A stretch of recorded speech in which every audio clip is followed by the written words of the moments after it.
qui parle en toi. Est-ce que ça t'est déjà arrivé d'avoir une pensée et sans même t'en rendre compte, ton cœur s'est alourdi. Une pensée comme ça ne marchera pas, tu es toujours comme ça, Dieu n'agit pas pour toi. Et souvent on croit que c'est nous qui pensons ça. Mais la vraie question c'est qui t'a parlé. La parole de Dieu ne nous demande pas de contrôler nos pensées. Elle nous demande de les juger. Dans 2 Corinthiens chapitre 10 verset 5, la parole de Dieu nous dit que nous devons amener toutes les pensées captives à l'obéissance de Christ. Ça veut dire que chaque pensée doit passer devant un tribunal.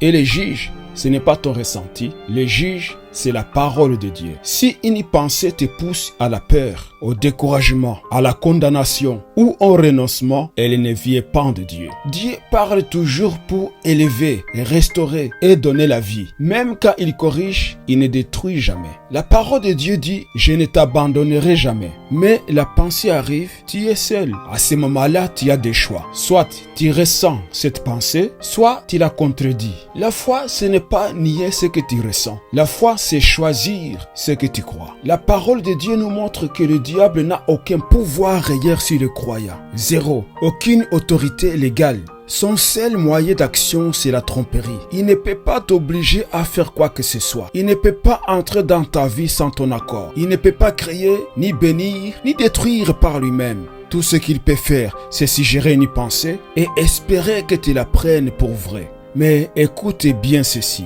le mensonge n'a de pouvoir que s'il est écrit. Dès l'instant où tu identifies une pensée comme un mensonge et que tu dis non, ce que Dieu dit est plus vrai que ce que je ressens, l'autorité de l'ennemi s'arrête net. Il perd toute prise, il perd toute influence, il est réduit au silence. Le vrai problème ne commence pas quand la pensée arrive.